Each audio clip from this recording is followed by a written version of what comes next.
Well, good evening, good evening. Greetings and blessings to all pro wrestling fans out there from all around the world of all shapes and sizes.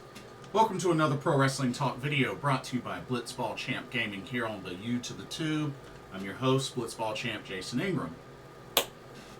So, for this video, I'm going to be doing two reviews. I'm going to review the Sukeban Los Angeles show that happened on May 30th. And then I'm going to switch gears and finish off by reviewing the GLEAT DDT Pro-Wrestling show that just took place earlier today at Corcoran Hall. So, two reviews for this video. Starting off with Sukeban. So, their most recent show was May 30th, a day before my birthday, in Los Angeles, California at the Trinity, which I have to say was a pretty nice looking venue. Very nice looking venue. This was their third show since the promotion was born. Third show. They've been to New York, they've been to Miami, now Los Angeles, their first West Coast show. They had 5 matches, one of them being a title match. I don't have the graphics for the matches. They didn't really post any, but it wasn't that long ago that they uploaded this show on the official YouTube page for Sukeban. Originally on TikTok, but thankfully they ended up uploading it onto their YouTube. But anyway, let's go ahead and get started. First match was a tag team match. We had Midnight Player and Otaku-chan of the Vandals taking on the team of Stray Cat and Supersonic. Pretty good match to start the show off. Definitely big fan of Midnight Player and Stray Cat. Of course, Stray Cat still unaffiliated, but I have to say this was a pretty enjoyable match from start to finish. I felt like the crowd was really into the show overall, so I definitely have to say that. But it was a pretty solid opening match. But Midnight Player gets the submission victory over Supersonic, submitting her with the AOI. I'm sure y'all know what that spells. But the Vandals walk away with the victory in the opening match. Okay, next up, had one of my favorite matches of the whole card. We had ourselves a singles match. We had Sareee taking on Maya Mamushi. This was a good back and forth match. Very hard hitting, of course. You know, both ladies really bring power with their striking ability. And, you know, it was good to see these two, which I'm pretty sure these two have faced off against each other before outside of Sukeban. But these two ladies definitely put on an awesome match. It was my favorite match of the whole card. But Sareee gets the victory, pins Maya Mamushi after hitting her with that running drop kick that she likes to hit on her opponents, hanging from the bottom rope, the middle rope. But yeah, great match, my favorite of the whole card. Okay, next up, back to more tag team action, as we had Babyface and Saki Bimi of the Harajuku Stars, and they took on the team of Konami and the Queen of Hearts of the Dangerous Liaisons. Now, I remember seeing the Harajuku Stars come out with a rapper, I think it was Sweetie, or Sweetie? Sweet Tea? Some rapper. Not really familiar with her, but, yeah, just, I noticed that. But, excuse me. This match was alright. This match was alright.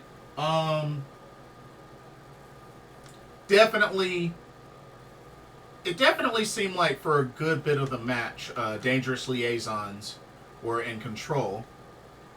But I have to say, the finish, definitely did not expect this finish. But Saki Bimi pinned Konami after hitting her with that twisting brainbuster that she likes to do. Or more like a twisting vertical suplex. But yeah, she likes to do that finisher a lot. I honestly thought Dangerous Liaisons looked like they were going to pull it off just from how the match was originally going. But Harajuku Stars, what a big victory.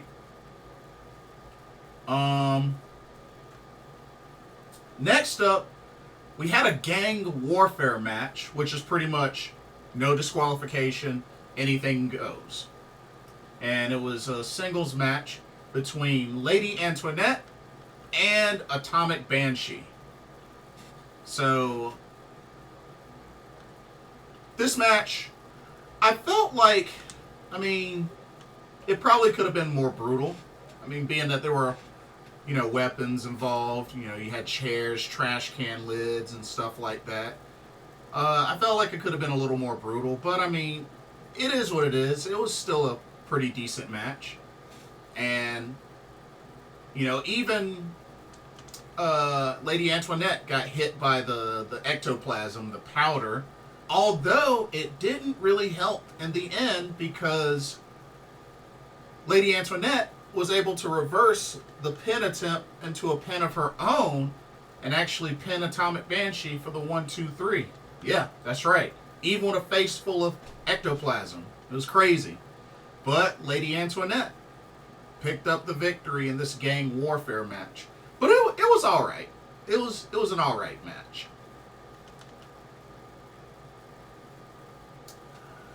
And then the main event of this Sukeban Los Angeles show, we had the Sukeban World Championship on the line as the champion, Commander Nakajima of the Dangerous Liaisons, taking on challenger Crush You from the Cherry Bomb Girls.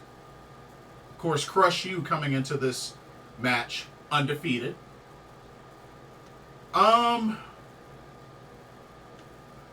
This was quite a main event. This was definitely quite a main event, and the action led to seeing a lot of the other members of the Dangerous Liaisons interfere. But the Cherry Bomb Girls did try to even the odds. Definitely tried to even the odds for Crush You.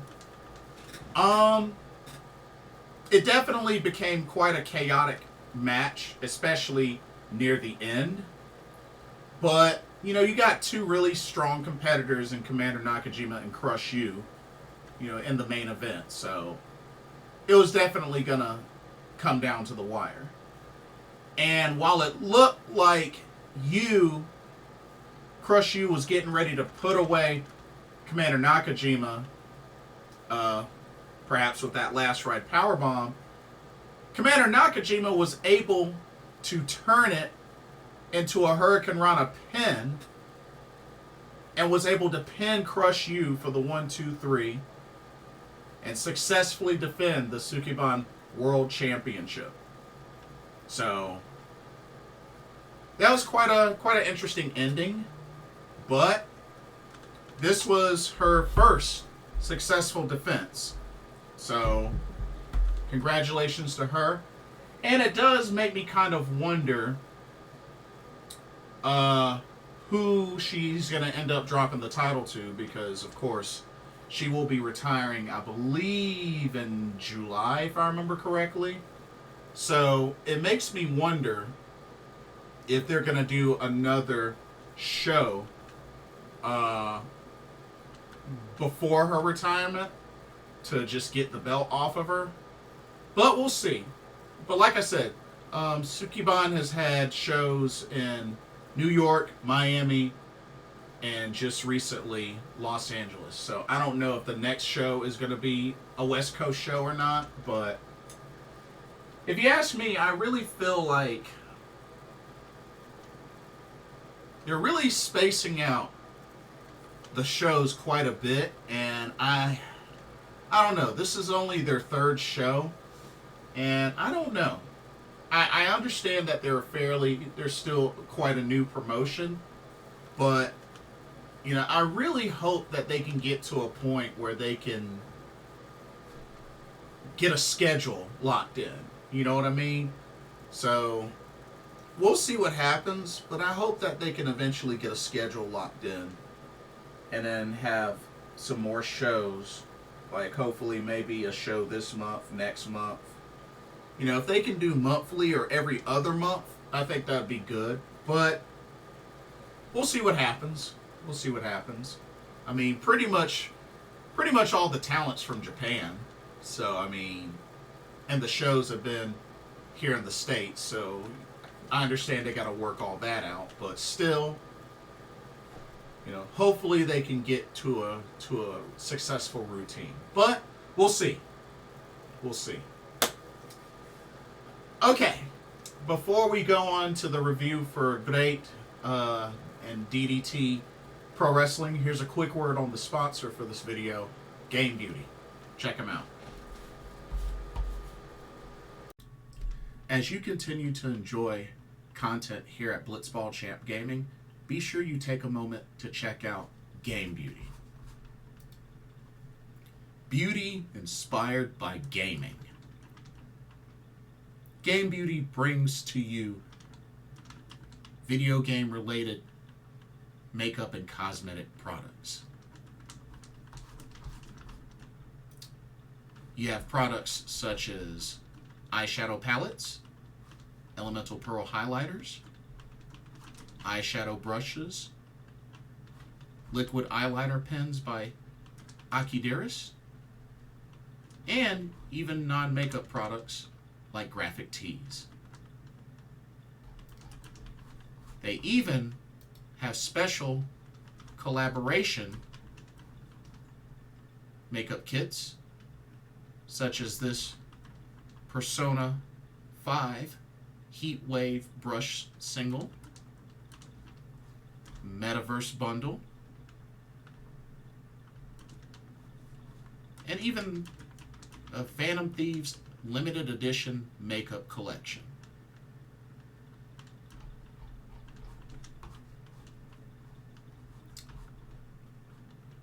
Also remember that Game Beauty provides international shipping of $60 or more.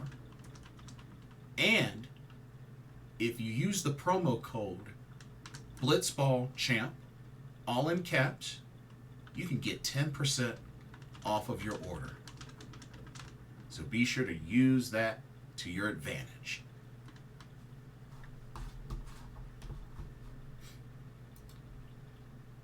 Now, back to your regularly scheduled video.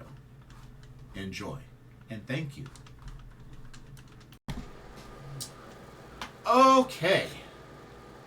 GLEAT and DDT Pro-Wrestling did a collaboration show earlier today, June 6th, at Corcoran Hall. So I got a chance to check this show out, and you know, it was definitely, I'm glad I got a chance to, especially considering that haven't seen a GLEAT show in a while. And this was on the GLEAT YouTube channel, like all their other shows have been. So, I do have the graphics for this, of course. Let's get started with this show with the opening match. Okay.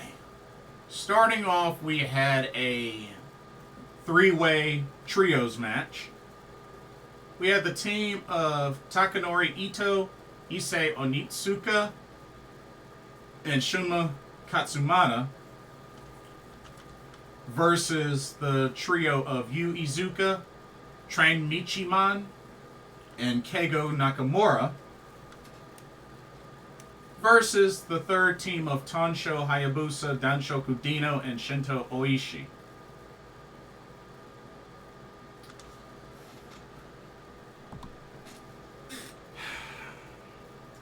I'm going to tell you right now, this was definitely not the match that I was hoping for to start off this show.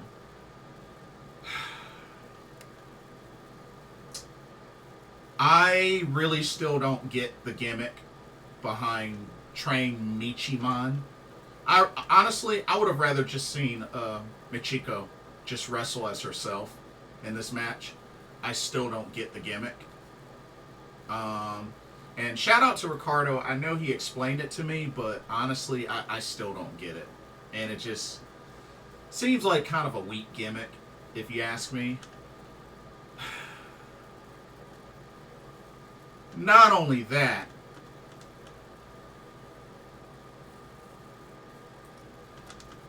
the match really went downhill like that as soon as Danshoku Dino and apparently Tonsho Hayabusa decided to strip down to nothing but their thongs and pretty much do some sort of butt trash compactor. And then at that moment, I just became disinterested in the match. Didn't matter to me the outcome, but just like I'm not a fan of stuff like that. Like, it's just that's way over the top. Over the top and unnecessary, and just kudos to those that took that spot, especially, Michiko was one of the ones that took that spot, but just, like, that was too much. That was really too much.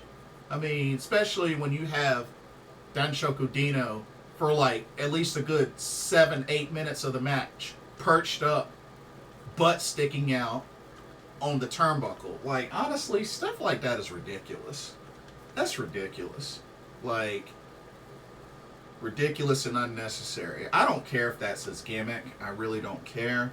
But just, I don't know. When I see a lot of that stuff happening in the match, it's just a quick turn off for me. So, as soon as a lot of that started happening, I instantly became disinterested in the match. I mean, say what you want, but that's just how I feel. Shunma Katsumata pinned Shinto Oishi after a diving splash for the 1-2-3, and I was so happy once that match finally ended, because that all those segments and just the whole gimmick with Michiko just really, yeah, I'm sorry, that match sucked. That match sucked. Just in my opinion, that match sucked.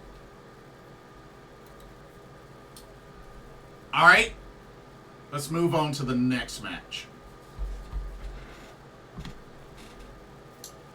Okay, next up, we had a really good and entertaining match here.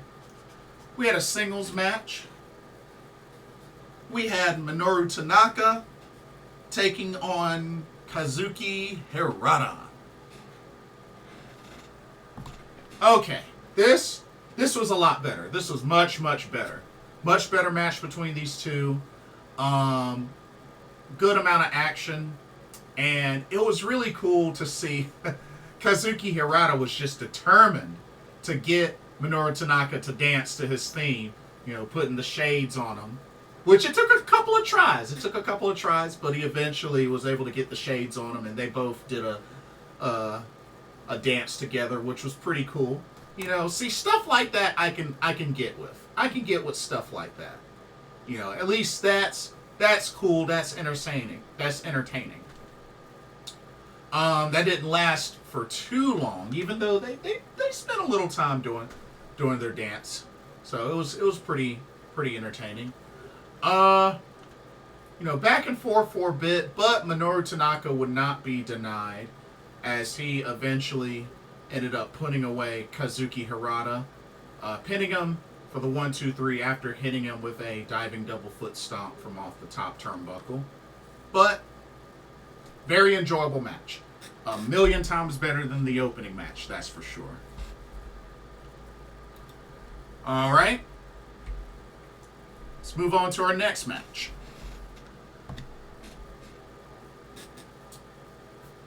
Alright, next match we had a tag team match, just a standard tag team match. We had the team of Shima and Harashima taking on the team of Soma Watanabe and Soma Takayo. Pretty good match overall. Some good tag team action in this match. I wish it would have been a little longer, but it was pretty good for what it was. I really liked the finish. The finish was awesome. Definitely liked the finish. We saw Harashima pin Soma Takayo for the 1-2-3 after a Meteora Somato combo. Of course, Shima hit the Meteora, and then Harashima comes back and hits the Somato. So nice little Meteora Somato combo. And then went for the cover, 1-2-3. Really liked that finish. That was a cool finish. But Shima and Harashima pick up the victory. Good match. Alright. Let's move on to the next match.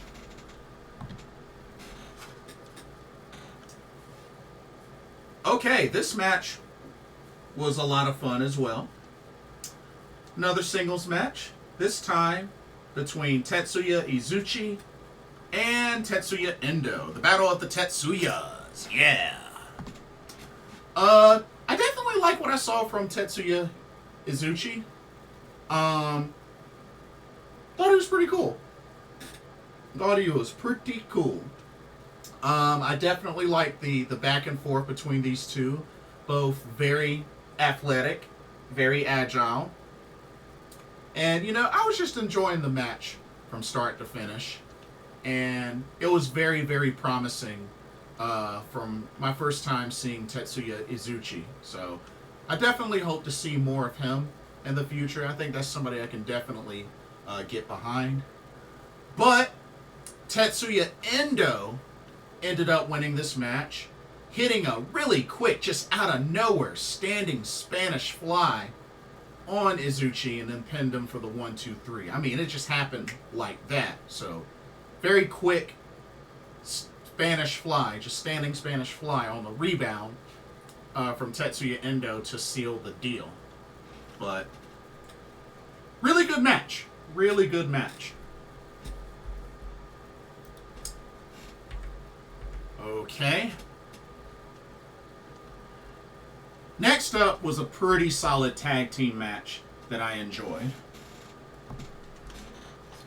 Alright, for this tag team match, we had the team of Takuma and SBK taking on the team of Kazuma Sumi and Toei. Enjoyed this match very much. I mean, the high-flying tag team action really was on display throughout this match, especially with Takuma and SBK. I definitely like this combination. Hope to see more of it. And like I said, I've seen SBK live a couple of times through DPW, so I already know what he can do really well. So this match, very exciting. A lot of high-flying action, a lot of striking as well. And a very impressive finish. A finish that I did not expect. I did not expect this finish. But Takuma ended up pinning Kazuma Sumi for the 1-2-3 after hitting a beautifully done a beautifully done 630 senton splash from the top turnbuckle. Very well executed. Ricochet and Andrew Everett would be proud. I mean, that was a beautifully executed 630 senton from Takuma. But yeah, Takuma, SBK, your winners. SBK's chest was lit up like crazy in that match too. But very enjoyable match. Love the finish. All right. Next up, had my favorite match. This was my favorite match of the whole card. We had a trios match. We had the team of Yuki Ueno, El Lindaman, and Mao taking on the team of Senshiro Takagi, Kaz Hayashi, and Akito. It was definitely good to see Kaz Hayashi again, and I believe word is that he's getting ready to retire, I think in a month or two, or something like that. Somebody correct me if I'm wrong, but I believe he's getting ready to retire. And Kaz Hayashi is somebody that I've seen ever since back in WCW, so yeah, I figured the time was going to eventually come for him to retire. But he definitely looked good in this match. Looked really good in this match. But, yeah, this was a very enjoyable match. Like I said, it was good to see El Lindaman again. It's been a while. It's interesting with Yuki Ueno and Mao on the same side when they're going to be opponents at Wrestle Peter Pan, DDT Big Show, later on. I believe later on this month. But this was a good, solid match between both of these trios. Mao ended up getting the pin on Akito after hitting him with a super kick. Pinned him for the 1-2-3.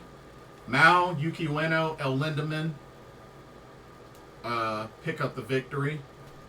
But I think now it's just full speed ahead for Wrestle Peter Pan, especially for Mao, who, like I said, earned the opportunity from winning the King of DDT tournament this year. So we'll see how that goes, but this was my favorite match of the card. All right. Let's go into our next match. Okay. This time, we had ourselves a 10-man elimination style match. Team number 1, you had T-Hawk, Chris Brooks, Takahiro Yamamura, Seki Yoshioka, and Takeshi Masada, taking on team number 2 of Daisuke Sasaki, Kenan, Kaito Ishida, Kotaro Suzuki, and Hartley Jackson. So, I have mixed feelings about this match. While it was very action-packed, I really just have a problem with elimination matches, because it's like folks that get eliminated are still out there and still end up interfering in the match. And it's just like, I really wish that promotions would start doing a rule for elimination matches that once you're eliminated via pinfall, submission, DQ, over the top rope, it don't matter. But once you're officially eliminated, you need to leave. Leave to the locker room. They need to make them leave to the locker room. Like, it's crazy when you see teammates that get eliminated, especially both teams, end up interfering because the ref is down. And it's just like, it's kind of ridiculous. And not only just that, but even, catching folks from getting thrown over the top rope and not hitting the ground. It's just like, it's annoying. It's really annoying. Like, it really just takes the meaning out of elimination in an elimination match. Because I'm like, if you get pinned, submitted, thrown over the top rope, you're supposed to be out. You're supposed to be out of there. So I think they just need to really emphasize that going forward. And that's just an elimination match in general. Like, I just think that really needs to be emphasized more.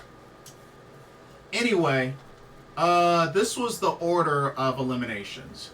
So, first off, Kotaro pinned Takahiro. Pinned him after hitting him with a Widow's Peak. I thought that was pretty cool.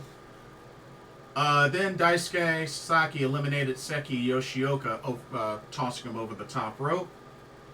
And then T-Hawk eliminates Kotaro by pinfall. He just kind of tripped him down and then just went for a deep, deep cover. And that was enough to pin him for the 1-2-3. Hartley Jackson accidentally eliminates Kenan over the top rope, which, you know, he was trying to hit his opponent, but missed and hit.